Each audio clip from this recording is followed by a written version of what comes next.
Hi guys, welcome back to my next video. നമ്മളിന്നിവിടെ നോക്കാൻ പോകുന്നത് ഐഡന്റിറ്റി എന്ന് പറയുന്ന നമ്മുടെ മലയാളം സിനിമയിലെ 2025 റിലീസാവുന്ന ആദ്യത്തെ സിനിമയെ കുറിച്ചിട്ടാണ്. ഈ സിനിമ നമ്മുടെ ഫോറൻസിക് എന്ന് പറയുന്ന ഇതിന് മുന്നത്തെ സിനിമയുടെ സംവിധായകർ തന്നെ വന്നിട്ടുള്ള, അല്ലെങ്കിൽ അതേ ടീം തന്നെ ചെയ്തിട്ടുള്ള അടുത്ത പടമാണ് ഐഡന്റിറ്റി എന്ന് പറയുന്നത്. എനിക്ക് തോന്നുന്നു 4-5 വർഷമായി ഫോറൻസിക് ഇറങ്ങിയിട്ടെന്ന് തോന്നുന്നു. ആ ഒരു ടൈം ഗ്യാപ്പ് എടുത്തിട്ട് ഇവർ നല്ല രീതിയിൽ റിസർച്ച് ചെയ്തെടുത്തിട്ടുള്ള ഒരു സിനിമയാണ് ഐഡന്റിറ്റി.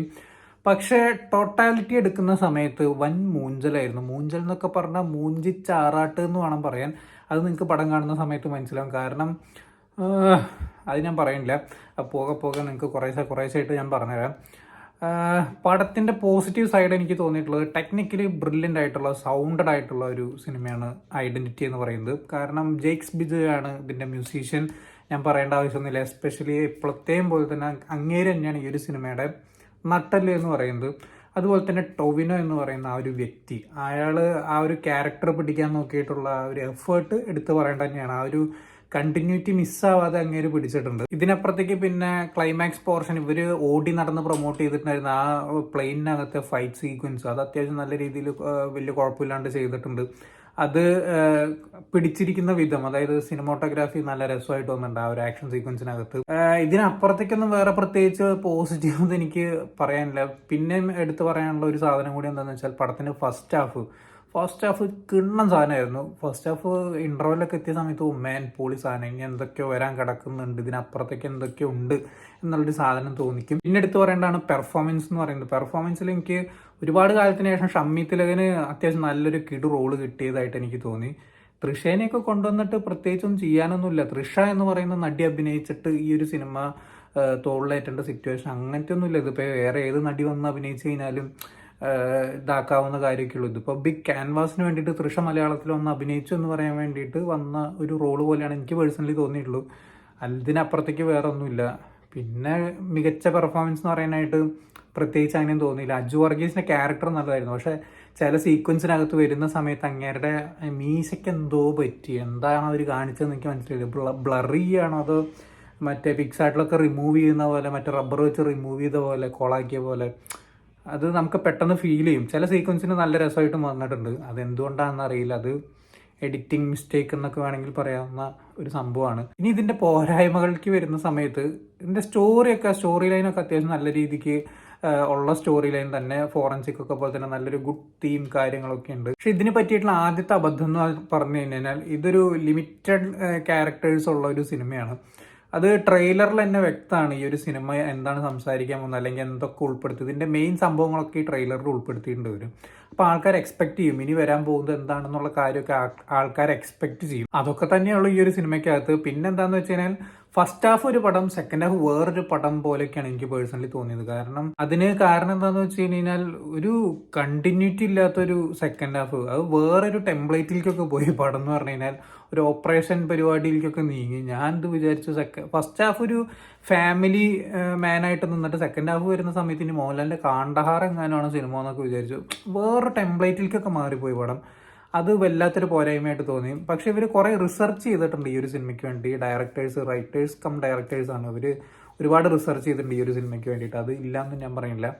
പിന്നെ അത്യാവശ്യം നല്ല രീതിയിൽ പണിപ്പെട്ടെടുത്തിട്ടുള്ള ആക്ഷൻ സീക്വൻസ്, ഒരു ചേസ് ഉണ്ട്, കാർ ചേസ്, കാർ ചേസ് ആയിരുന്നു. അതിന്റെ സിനിമോട്ടോഗ്രാഫിയും കാര്യങ്ങളൊക്കെ നല്ല രസമായിരുന്നു. പിന്നെ ഇപ്പൊ ഈ നേരത്തെ പറഞ്ഞ പോലെ തന്നെ പ്രത്യേകിച്ചൊന്നും എടുത്ത് പറയാനൊന്നുമില്ല.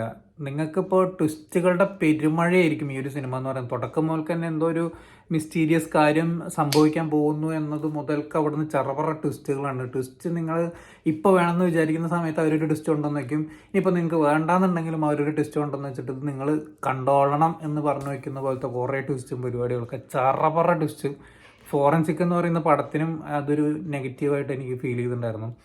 പിന്നെ ഈ ആക്ഷൻ സീക്വൻസുകൾ ചെയ്യുന്ന സമയത്ത് ഇപ്പോൾ രണ്ടാൾക്കാരെ പറഞ്ഞു വിട്ടിട്ട് ഇങ്ങേരെ ഒരുത്തം ഇവിടെ നിന്ന് വെള്ളമടിക്കാൻ നിൽക്കുക, മാസ് കാണിക്കാൻ വേണ്ടിയിട്ട് നിൽക്കുക, അതൊക്കെ ഒരുമിച്ച് പോയി അടിച്ച് തീർക്കാവുന്ന കേസുള്ളൂ. വെറുതെ കുറേ ടൈം ലാഗിക്കാൻ വേണ്ടിയിട്ട് കാശ് കൊടുത്ത് കുറച്ച് ഇംഗ്ലീഷുകാരെ ഇറക്കിയതല്ലേ, അവരെ കൊണ്ട് കുറച്ച് പണിയെടുപ്പിക്കുക എന്നുള്ള രീതിക്കുള്ളൊരു ആക്ഷൻ കൊറിയോഗ്രാഫിയോട് എനിക്ക് പ്രത്യേകിച്ച് ഇപ്പോഴത്തെ കണ്ടീഷനിൽ എനിക്ക് താല്പര്യമില്ല.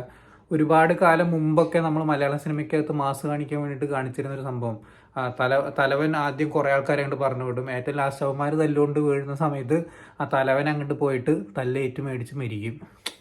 സോ അത്തരത്തിലുള്ളൊരു പരിപാടി എന്തോ എനിക്ക് അങ്ങോട്ട് ഡൈജസ്റ്റ് ആവുന്നില്ല. അതൊക്കെ മാറേണ്ട കാലമായി എന്നാണ് എനിക്ക് തോന്നിയിട്ടുള്ളത്. അല്ലെങ്കിൽ വില്ലനെ അത്രയും പവർഫുൾ ആയിട്ട് കാണിക്കണം. ആക്ഷൻ സീക്വൻസിലാണെങ്കിലും ബ്രില്യൻസിലാണെങ്കിലും ഒക്കെ അത്രയും പവർഫുൾ ആയിട്ട് കാണിക്കുകയാണെന്നുണ്ടെങ്കിൽ ഓക്കെ, നായകനെ കോമ്പീറ്റ് ചെയ്യാനുള്ളൊരു ഗട്ട്സ് അയാൾക്ക് ഉണ്ട് എന്നുള്ളത് മനസ്സിലാക്കി. ഒരു തേങ്ങ ഇല്ലാണ്ട് പിന്നെ ഇതൊക്കെ കാണിക്കാൻ ചെല്ലുന്ന സമയത്ത് അറ്റ്ലീസ്റ്റ് ഒരു എന്താ പറയുക, മറഞ്ഞു നിന്നിട്ടുള്ളൊരു ഫൈറ്റെങ്കിലും, അതായത് ഒളിച്ചു നിന്ന് പിന്നിൽ നിന്ന് ആക്രമിക്കുക എന്ന് പറയുന്ന രീതിക്കെങ്കിലും ചെയ്യായിരുന്നു. അതുപോലും ഇല്ലാണ്ട് വെറുതെ പോയി അടിയാരെന്ന് മേടിച്ച് മരിക്കുക, അതന്നെ ഉള്ളൂ. അല്ലാണ്ട് വേറെ പ്രത്യേകിച്ച് ഒരു തേങ്ങയില്ല. പോസിറ്റീവ് എന്ന് ഞാൻ നേരത്തെ പറഞ്ഞില്ലേ, ഫസ്റ്റ് ഹാഫ് കാണാൻ വേണ്ടി. ഫസ്റ്റ് ഹാഫ് നിങ്ങൾ അത്യാവശ്യം കുറച്ച് കോരിത്തിരിപ്പിക്കുന്ന, അല്ലെങ്കിൽ എന്താ പറയുക, ക്യൂരിയോസിറ്റി ഉണ്ടാക്കുന്ന കുറച്ച് സീക്വൻസുകളും കാര്യങ്ങളും ഉള്ളതുകൊണ്ട് പിടിച്ചിരുത്തുന്ന ഒരു എൻഗേജിങ് ആയിട്ടുള്ള ഒരു ഫസ്റ്റ് ഹാഫ് തന്നെയായിരുന്നു. അത് കാണാൻ വേണ്ടി നിങ്ങൾക്ക് വേണമെങ്കിൽ തിയേറ്ററിൽ പോവാം. ഇല്ലാത്ത പക്ഷം OTT വരുന്ന സമയത്ത് നിങ്ങൾക്ക് കണ്ട് തൃപ്തി അടയാവുന്നതുമാണ്. അങ്ങനെ എന്നെ സംബന്ധിച്ച് പേഴ്സണലി 1-ാം തീയതി കണ്ടിട്ടുള്ള ആ ഒരു അവിഞ്ഞ പടം ക്രാവൻ ദ ഹണ്ടറും 2-ാം തീയതി കണ്ട ഐഡന്റിറ്റി എന്ന് പറയുന്ന നമ്മുടെ സ്വന്തം മലയാള സിനിമയും അടിമുടി തേച്ചു വിട്ടു. ഞാൻ ഇന്നലെ പറഞ്ഞായിരുന്നു 1-ാം തീയതി തന്നെ തേഞ്ഞ പടമാണ് കണ്ടത്, 2-ാം തീയതി അതിലും വലിയ തേപ്പായി പോയി. ഇനി കാണാനുള്ളത് എൻ്റെ ഇപ്പോൾ ലിസ്റ്റിലുള്ളത് 9-ാം തീയതി രേഖാചിത്രം ഇറങ്ങുന്നുണ്ട്. അത് ഇനി എന്താവും അറിയില്ല. പക്ഷേ അതിലൊരു പ്രതീക്ഷകളും കാര്യങ്ങളൊക്കെ ഉണ്ട്. ഇത് ട്രെയിലർ ഇറങ്ങിയപ്പോഴേ ഞാൻ ഏകദേശമൊക്കെ തീരുമാനമാക്കിയതായിരുന്നു. പക്ഷേ ഇവരുടെ പ്രൊമോഷനും കാര്യങ്ങളൊക്കെ കണ്ടപ്പോൾ വിചാരിച്ചു ബോൾട്ട് ക്യാമറയിൽ വെച്ചിട്ട് ഉണ്ടാക്കിയ ആക്ഷൻ സിനിമ എന്നൊക്കെ കണ്ടപ്പോൾ നമ്മളെ ഒരുപാട് ആക്ഷൻ സീക്വൻസുകളൊക്കെ നമ്മൾ പ്രതീക്ഷിച്ചിട്ടാണ് പോകുന്നത്. അവിടെ ആകെ 2 ആക്ഷനും കണ്ടുണ്ട് പടത്തിൽ. അതും ക്ലൈമാക്സ് ആക്ഷനാണ് കുറച്ചും കൂടി വലുപ്പം തോന്നിക്കുന്നത്. പിന്നെ ഒരു കാർ ചേസ് ഉണ്ട്, അത് സൂപ്പറായിരുന്നു കേട്ടോ. അത് ഇല്ലയെന്ന് ഞാൻ പറയുന്നില്ല, അത് അടിപൊളി സാധനമായിരുന്നു. എന്തായാലും നിങ്ങൾ ഈ ഒരു സിനിമ കണ്ടിട്ടുള്ളവരാണെങ്കിൽ എന്താണ് നിങ്ങളുടെ അഭിപ്രായം എന്നുള്ളത് താഴെ കമന്റ് ബോക്സിൽ രേഖപ്പെടുത്തുക. സോ വീഡിയോ ഇഷ്ടപ്പെട്ടെന്നായിരുന്നു, ഇഷ്ടപ്പെട്ട like, share, comment, channel subscribe ചെയ്യുന്നതിന് മറക്കാതിരിക്കാം. See you in the next video guys.